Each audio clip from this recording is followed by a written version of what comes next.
Hello everyone, welcome back. कैसे हैं आप लोग? आशा करते हैं आप लोग बहुत अच्छे होंगे। डियर स्टूडेंट्स, आज का ये लेक्चर आप लोगों के लिए बहुत ही ज़्यादा इंपॉर्टेंट होने वाला है, क्योंकि आज के इस लेक्चर के साथ हम अप्लाइड मैथ सेकेंड की एक बड़ी ही इंपॉर्टेंट यूनिट, जो कि हमारी यूनिट नंबर 3 है, जिसका नाम निर्देशांक ज्यामिति अर्थात कोऑर्डिनेट ज्योमेट्री है, की शुरुआत करने वाले हैं। डियर स्टूडेंट्स, ये लेक्चर इतना ज़्यादा इंपॉर्टेंट इसलिए है क्योंकि आज के इस लेक्चर में निर्देशांक ज्यामिति के बारे में कंप्लीट डिस्कशन में करने वाला हूं। आपके सिलेबस में निर्देशांक ज्यामिति में कौन कौन से टॉपिक्स हैं जो हम लोगों को पढ़ना है, साथ ही साथ ऐसे कौन कौन से टॉपिक्स हैं जो हमें पहले से पढ़े होना चाहिए, मीन्स उसके बारे में हमें नॉलेज होना चाहिए, तभी हमें ये चीज़ें समझ में आएगी। बहुत ही डिटेल में, बहुत ही अच्छे तरीके से डिस्कस करूंगा। हो सकता है डियर स्टूडेंट्स कि अभी हम आपकी उस बुक तक ना पहुंच पाएँ जो बुक लेकर के आप लोग बैठे हुए हैं, इसलिए अभी आप अपनी बुक बंद करिए और आप एक कॉपी और पेन लीजिए और ध्यान से जो कुछ भी मैं आपको बताते चल रहा हूं उसको खूब ध्यान से सुनिएगा, और जो बातें आपको नोट डाउन करने के लिए कहूंगा उसको नोट करिएगा।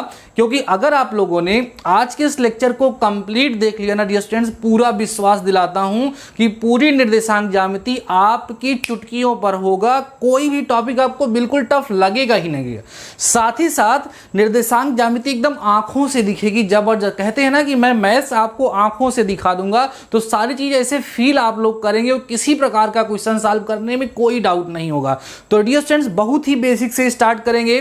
फर्स्ट लेक्चर है, छोटी छोटी बातों को डिस्कस करते हुए चलेंगे, बिल्कुल बोर मत होइएगा। हो सकता है लेक्चर थोड़ा सा लेंदी हो जाए, लेकिन बहुत ही ज़्यादा इंपॉर्टेंट होगा। जो बेसिक चीज़ें इसमें आपको बताएंगे वो बहुत ही ज़्यादा इंपॉर्टेंट होंगी, उसको आप लोग नोट डाउन जरूर से जरूर करिएगा। डियर स्टूडेंट्स, हमारी जो यूनिट है, फर्स्ट यूनिट हमारी किसकी थी? समाकलन अर्थात इंटीग्रेशन की थी, जो कंप्लीट मैं आपको पढ़ा चुका हूं। सेकेंड यूनिट समाकलन के अनुप्रयोग का था, मैंने उसको जानबूझकर अभी स्किप किया है, क्योंकि मैंने आप लोगों से बोला कि पहले आप इंटीग्रेशन तैयार कर लीजिए, तब उसको हम लोग सॉल्व करेंगे। अभी ये यूनिट पढ़ना सबसे बेटर आप लोगों के लिए होने वाला है, इसलिए हम निर्देशांक ज्यामिति स्टार्ट कर रहे हैं। तो डियर स्टूडेंट्स, निर्देशांक ज्यामिति आप कब से पढ़ते हुए आ रहे हो? आपको याद होगा क्लास 9th में सबसे पहले आप लोगों ने निर्देशांक ज्यामिति पढ़ा था, कोऑर्डिनेट ज्योमेट्री आप लोगों ने पढ़ा था। वहाँ पर आप लोगों को समकोणीय कार्तीय तल के बारे में बताया गया था। एक्स अक्ष क्या होता है, वाई अक्ष क्या होता है, किसी बिंदु का निर्देशांक कैसे लिखा जाता है, भुज क्या होती है, कोटि क्या होती है, दो बिंदुओं के बीच की दूरी का फार्मूला क्या होता है। ये जो छोटी छोटी चीज़ें होती हैं, मुझे पूरा भरोसा है ये सारी चीज़ें आप लोगों को याद होंगी जो आप क्लास 9 में पढ़े थे। यहाँ पर एक छोटी सी भी चीज़ आप लोगों को याद रखने वाली है कि कभी कभी लोग पूछ लेते हैं, चलो भाई निर्देशांक ज्यामिति तो पढ़, पूछने वाले ऐसे बोलते हैं ना, निर्देशांक ज्यामिति तो पढ़ रहे हो, बताओ निर्देशांक ज्यामिति की स्टार्टिंग किसने की थी? तो आप बताइएगा। निर्देशांक ज्यामिति की स्टार्टिंग करने वाले सबसे पहले जो गणितज्ञ थे उनका नाम रेने दकार्ते था। कहीं कहीं रेने दकार्ते लिखा रहता है, कहीं कहीं रेने देकार्ते लिखा रहता है। तो ये एक मैथमेटिशियन थे जिन्होंने सबसे पहले निर्देशांक ज्यामिति के बारे में बताया था। समकोणीय कार्तीय तल के बारे में इन्होंने बताया था। उसके बाद फिर उसके अंदर डेवलपमेंट होना स्टार्ट हो गया। अब डियर स्टूडेंट्स, बहुत सारी चीज़ें आप निर्देशांक ज्यामिति में पढ़ चुके हैं, उसमें से एक बड़ा ही इंपॉर्टेंट टॉपिक आपको याद होगा डियर स्टूडेंट्स, क्लास 11th में आपको पढ़ाया गया है, जिसका नाम है बच्चों सरल रेखा, स्ट्रेट लाइन। नहीं पढ़े हो तो टेंशन मत लेना, हर एक चीज़ का सलूशन मैं आपको दूंगा। आपको कुछ भी नहीं आता होगा, आप रिलैक्स होइए, हमारी छोटी छोटी बातों को सुनते चलिए। बस अभी स्टार्टिंग है, हो सकता है आप थोड़ा सा बोर हो, लेकिन जैसे जैसे मैं टॉपिक के अंदर घुसता जाऊंगा वैसे वैसे आपका उत्साह बढ़ता जाएगा। ये पूरा भरोसा करके आप लेक्चर को देखिए। अब डियर स्टूडेंट्स, एक टॉपिक है छोटा सा जिसका नाम है सरल रेखा। ध्यान दीजिएगा आप लोग, सरल रेखा डियर स्टूडेंट, जिसको हम लोग बोलते हैं स्ट्रेट लाइन। क्या बोलते हैं डियर स्टूडेंट्स? स्ट्रेट लाइन बोलते हैं। आई होप हमारे सभी के सभी स्टूडेंट ने सरल रेखा को ज़रूर से ज़रूर पढ़ा होगा।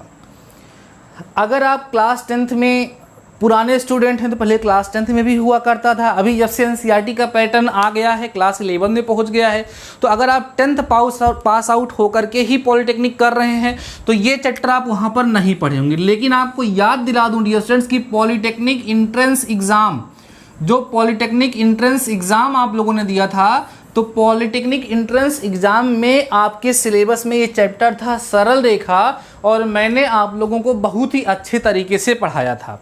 अगर किसी बच्चे ने सरल रेखा नहीं पढ़ा है तो ध्यान रखिएगा, सरल रेखा का इस चैप्टर में बहुत ही ज़्यादा यूज होने वाला है। तो मैं इस लेक्चर के डिस्क्रिप्शन में एक लिंक दे दूंगा। सरल रेखा मैंने एक ही लेक्चर में पढ़ाया है, उस लेक्चर को ज़रूर देख लीजिएगा, जिससे आपको सरल रेखा वाला कोई डाउट ना रह जाए। अब हम ये मान के चलते हैं कि सरल रेखा आप लोगों को पता है। अब ध्यान दीजिएगा डियर स्टूडेंट्स, आप लोगों को जब सरल रेखा अर्थात स्ट्रेट लाइन पढ़ाया गया था, तो स्ट्रेट लाइन अर्थात सरल रेखा में क्या पढ़ा गया था? रेखा के समीकरण के बारे में पढ़ाया गया था। रेखा के समीकरण के अलग अलग रूप हमें पढ़ाए जाते हैं। एक बिंदु से होकर जाने वाली रेखा का समीकरण, रेखा का प्रवणता रूप क्या होता है, रेखा का अंतःखंड रूप क्या होता है, रेखा का लंब रूप क्या होता है, ये सारी चीज़ें डियर स्टूडेंट्स आप लोगों को सरल रेखा चैप्टर में पढ़ाई जाती हैं। मीन्स रेखा का कंप्लीट एनालिसिस हम लोग सरल रेखा में करते हैं। उसी प्रकार से डियर स्टूडेंट्स यहाँ जो निर्देशांक ज्यामिति हमारे सिलेबस में है, इसके अंतर्गत हमें 4 समतलीय आकृतियों के बारे में स्टडी करना है। एक समतलीय आकृति हमारी वो हो चुकी सरल रेखा, जो ऑलरेडी हम पहले पढ़ चुके हैं। यहाँ पर डियर स्टूडेंट जिन 4 समतलीय आकृतियों के बारे में हमें पढ़ना है हमारे सिलेबस में, आराम से समझिए, अभी मैं इसके सिलेबस का पूरा एनालिसिस कर रहा हूँ और आई होप हमारी बात को समझिए और समझने का प्रयास करिए। इसके अंतर्गत 4 समतलीय आकृतियों के बारे में हम लोगों को पढ़ना है डियर स्टूडेंट्स। पहली आकृति है वृत्त, जिसको डियर स्टूडेंट्स हम लोग इंग्लिश में सर्कल कहते हैं। आराम से समझते चलिए, सर्कल कहते हैं। दूसरी आकृति जिसके बारे में हमें यहाँ पर डियर स्टूडेंट्स पढ़ना है, उसका नाम है परवलय। ध्यान दीजिएगा, परवलय डियर स्टूडेंट्स, जिसको इंग्लिश में हम लोग पैराबोला बोलते हैं। क्या बोलेंगे डियर स्टूडेंट्स? पैराबोला बोलते हैं। तीसरी समतलीय आकृति जो होती है उसका नाम होगा डियर स्टूडेंट्स दीर्घवृत्त। क्या नाम होगा? दीर्घवृत्त नाम होगा, जिसको डियर स्टूडेंट्स हम लोग बोलते हैं इलिप्स। क्या बोलेंगे? इलिप्स बोलते हैं, ठीक है। और अगली चौथी आकृति जो है डियर स्टूडेंट्स, उसका नाम है अतिपरवलय। क्या नाम है डियर स्टूडेंट्स? अतिपरवलय, जिसको हम लोग बोलते हैं हाइपरबोला। क्या बोलते हैं? हाइपरबोला के नाम से जानते हैं। डियर स्टूडेंट्स, ये तो हमारी यूनिट है। इस यूनिट के अंतर्गत आपको इन 4 चैप्टर को पढ़ना है, जो आपकी बुक के चैप्टर नंबर 13, 14, 15 एंड 16 है। कौन कौन सा? ये चैप्टर नंबर 13 होगा, ये चैप्टर नंबर 14 होगा, ये चैप्टर नंबर 15 होगा, ये चैप्टर नंबर 16 होगा। ये 4 समतलीय आकृतियों के बारे में हम लोगों को अध्ययन करना है, हम लोगों को डियर स्टूडेंट्स स्टडी करना है। अब बात ये उठती है डियर स्टूडेंट्स कि इनके बारे में हमें पढ़ना क्या है, तो धीरे धीरे डिस्कस करूंगा, अभी सुनते चलिए आप लोग। डियर स्टूडेंट्स, कई सारे बच्चे हमारे ऐसे होंगे जो 12th पास आउट होंगे, जो 12th पास आउट होंगे, या वो 11th पढ़े होंगे, या वो 11th पास आउट होंगे। तो जो बच्चे हमारे 12th या 11th पास होंगे, उन्होंने इंटरमीडिएट के सिलेबस में डियर स्टूडेंट्स एक टॉपिक पढ़ा है जिसका नाम है शंकु परिच्छेद। क्या है डियर स्टूडेंट्स? शंकु परिच्छेद कहते हैं, जिसको इंग्लिश में डियर स्टूडेंट्स कोनिक। अभी आप सोच रहे हो पता नहीं क्या क्या बता रहे हैं। जितनी भी चीज़ें बता रहा हूँ ना डियर स्टूडेंट्स, अगर मैं चाहता तो मैं क्या करता, बोलता यार मैं आपकी निर्देशांक ज्यामिति शुरू करने वाला हूँ, और इस निर्देशांक ज्यामिति का आपका पहला चैप्टर वृत्त है, और जो जो आपकी किताब में लिखा हुआ है वही मैं बताते चला जाता, आपका क्वेश्चन सॉल्व हो जाता। लेकिन मैं एक टीचर हूँ, मैं कोई स्टूडेंट नहीं हूँ, मेरा अपना एक एक्सपीरियंस है। उस एक्सपीरियंस के बिहाफ पर एज ए टीचर मैं आपको पढ़ाना चाहता हूँ। क्वेश्चंस कोई भी सॉल्व करवा सकता है, गाइड लेकर के उसमें से देख करके भी आप क्वेश्चन सॉल्व कर सकते हो। जितना बुक में लिखा है उतना आप खुद से भी पढ़ सकते हो। जब कुछ एक्स्ट्रा, कुछ अलग तरीके से, अलग अलग तरीक़ों से जब मैं समझाऊंगा, तभी एक अच्छा टीचर माना जाऊँगा। आई होप, मुझे ऐसा लगता है, ठीक है। तो इसलिए मैं आपको समझा रहा हूँ, मेरी बातों को सुनते चलो। शंकु परिच्छेद अर्थात कोनिक सेक्शन के नाम से आप लोगों ने डियर स्टूडेंट्स इंटरमीडिएट में एक चैप्टर पढ़ा रहा होगा। जब ये कोनिक सेक्शन की बात आती है तो आपको याद होगा डियर स्टूडेंट्स, इस कोनिक सेक्शन में भी वही 4 चीज़ें आपको पढ़ाई जाती हैं। कौन सी 4 चीज़ें डियर स्टूडेंट्स? यही वृत्त, परवलय, दीर्घवृत्त और अतिपरवलय। तो सर क्या वही चीज़ यहाँ पढ़नी है? बिल्कुल डियर स्टूडेंट्स, वही सारी चीज़ों को यहाँ पे पढ़नी है, बस थोड़ा सा और डिटेल में पढ़ना है। इसलिए मैं स्टार्टिंग में बता देता हूँ कि हमारे वे स्टूडेंट्स जो क्लास 12th पास आउट होते हैं, उनके माइंड में कहीं ना कहीं एक ओवर कॉन्फिडेंस आने लगता है कि अरे इसको तो मैंने पढ़ा है, तो इंटीग्रेशन भी तो आपने पढ़ा था, लेकिन उससे कुछ हट के आपको मिला कि नहीं, उससे कुछ लेवल अलग मिला कि नहीं मिला। तो इसलिए आप उस डाउट में मत रहिएगा, ठीक है, आपको पढ़ना है। अब ये शंकु परिच्छेद में 4 आकृतियां आती हैं, कौन कौन सी? वृत्त, दूसरा है बच्चों कौन सा, परवलय। तीसरा कौन सा डियर स्टूडेंट्स, दीर्घवृत्त है। और चौथा कौन सा डियर स्टूडेंट्स, अतिपरवलय है। ठीक है, अतिपरवलय जिसको हम लोग क्या बोलते हैं, हाइपरबोला बोलते हैं। ये 4 आकृतियाँ आती हैं। अब एक कभी कभी क्वेश्चन पूछा जाता है कि ये सारी की सारी चीज़ें शंकु परिच्छेद के अंदर क्यों आती हैं, क्यों इनको शंकु परिच्छेद के अंदर रखा गया है। और डियर स्टूडेंट्स आपको एक स्पेशल बात और बता दें, जैसे ये परवलय हो गया, जैसे ये दीर्घवृत्त हो गया, जैसे ये अतिपरवलय, ये जो वृत्त हो गया बच्चों, इन सभी के सभी आकृतियों को सांकव कहा जाता है। क्या कहा जाता है, सांकव, या इंग्लिश में क्या कहा जाता है, कोनिक्स कहा जाता है। और जिस सेक्शन के अंतर्गत, ध्यान देना, जिस सेक्शन के अंतर्गत इन्हें पढ़ा जाता है उस सेक्शन को कोनिक सेक्शन के नाम से जाना जाता है। अभी तक मैंने आपको क्या समझाने का प्रयास किया, मैंने आपको बताया कि आपकी अप्लाइड मैथ्स सेकेंड की जो खंड 3 है, यूनिट 3 है, उसकी निर्देशांक ज्यामिति में हमें इन 4 आकृतियों के बारे में पढ़ना है। इन 4 आकृतियों के बारे में अच्छे से पढ़ने के लिए, अच्छे से नॉलेज गेन करने के लिए हमें थोड़ा सा कोऑर्डिनेट ज्योमेट्री पुरानी वाली आनी चाहिए, सरल रेखा हमें आनी चाहिए। नहीं आती है, मैंने आपको रास्ता बता दिया। डिस्क्रिप्शन में लिंक नहीं चेक कर पा रहे हो तो यूट्यूब पे सर्च कर लेना, straight line by DD mathematical solution. आपको एक जबरदस्त लेक्चर मिल जाएगा। मैंने कंप्लीट स्ट्रेट लाइन एक ही लेक्चर में पढ़ाया है, उसको आप 1-2 घंटे जो भी होगा लेक्चर उसको पढ़ लीजिएगा, आपका क्लियर हो जाएगा।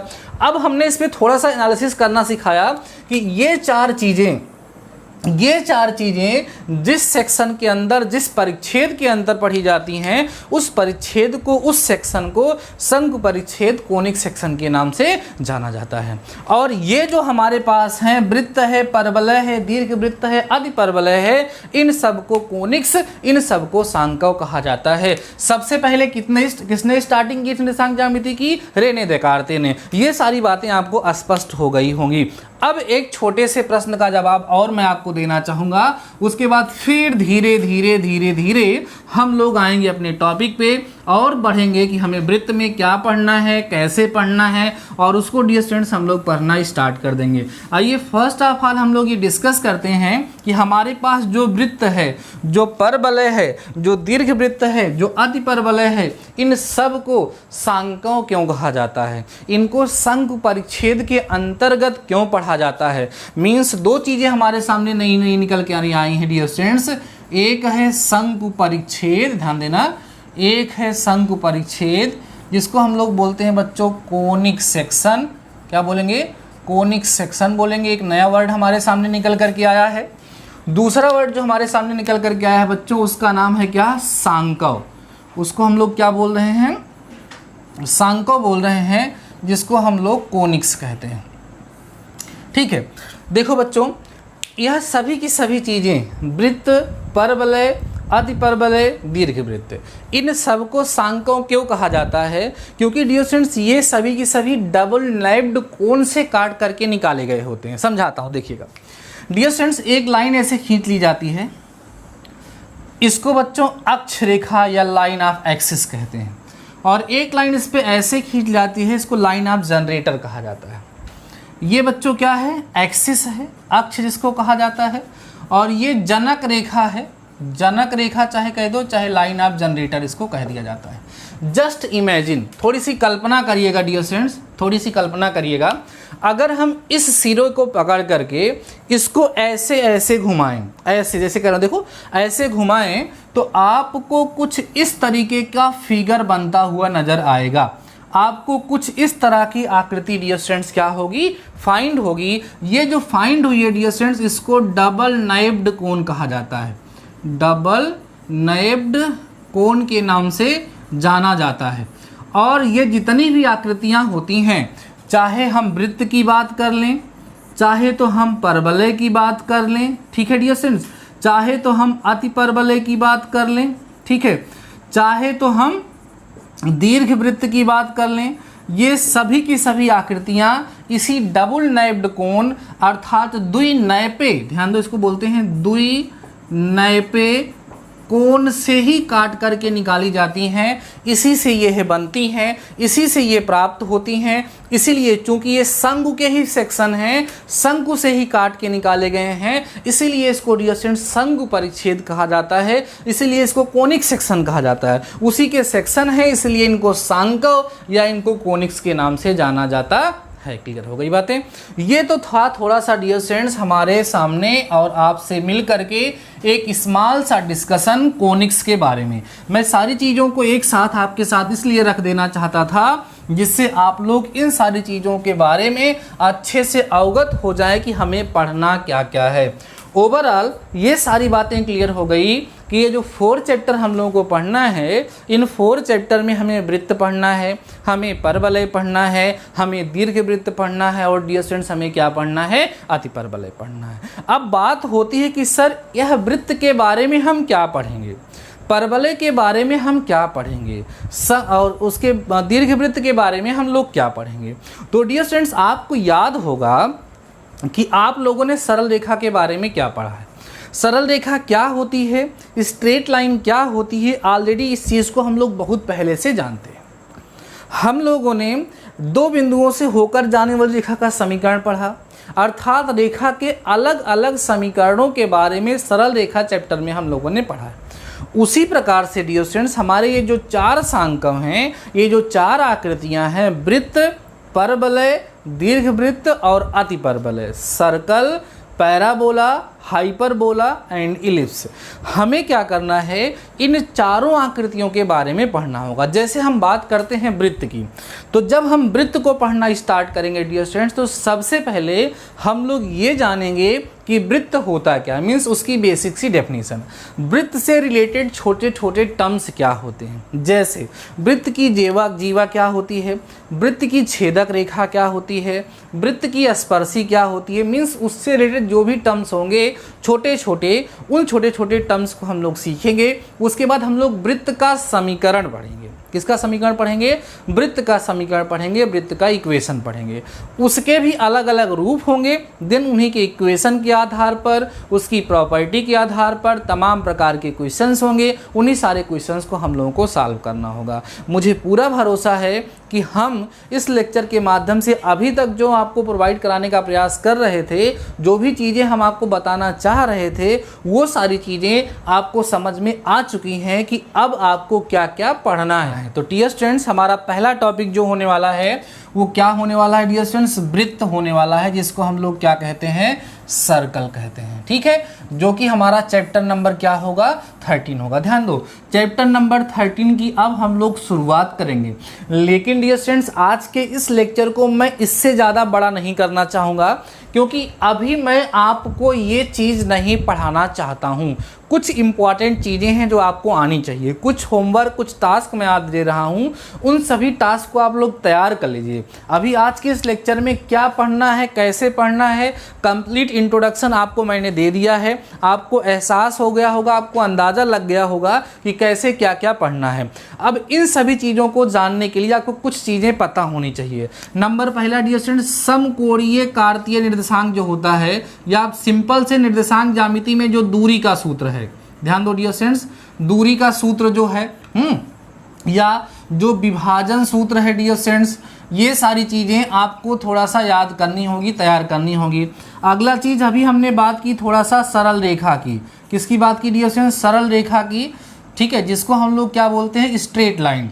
अब इस सरल रेखा या स्ट्रेट लाइन के जितने भी कंसेप्ट हैं, रेखा के जितने भी रूप हैं, रेखा के लंब होने की क्या कंडीशन होती है, रेखा के समांतर होने की क्या कंडीशन होती है, वो सारी चीज़ें आप लोगों को अच्छे से पता होनी चाहिए। तब हम लोग इस चैप्टर को पढ़ पाएंगे, क्योंकि जब हम लोग वृत्त के समीकरण की गणना कर रहे होंगे, जब हम वृत्त का समीकरण निकाल रहे होंगे, तो इन छोटी छोटी चीज़ों का हमें यूज़ करना पड़ेगा। तो अभी हम आप लोगों से ये कहना चाहेंगे कि आज इस इंट्रोडक्शन के बाद फटाफट से आप इन दोनों चैप्टर को तैयार कर लीजिए। लीजिए। मीन्स नॉर्मल जो निर्देशांक ज्यामिति होती है जिसमें भुज क्या होता है, कोट क्या होता है, दो बिंदुओं के बीच की दूरी क्या होती है, त्रिभुज का क्षेत्रफल का मतलब एक सूत्र आप लोग पढ़े थे, विभाजन सूत्र क्या होता है, ये सारी चीज़ें जो छोटी छोटी हैं उनको आपको पढ़ना है। और सरल रेखा चैप्टर में रेखा का समीकरण, अक्षों के समांतर, लंब रूप क्या होता है, अंतःखंड रूप क्या होता है, वो सब पढ़ना है। ठीक है, अगर आपके पास बुक है या आपको तैयार है तो अच्छी बात है, नहीं तैयार है तो डिस्क्रिप्शन में आपको मिलेगा डियर स्टूडेंट्स लिंक। ठीक है, डिस्क्रिप्शन में आपको लिंक मिलेगा इन दोनों टॉपिक का,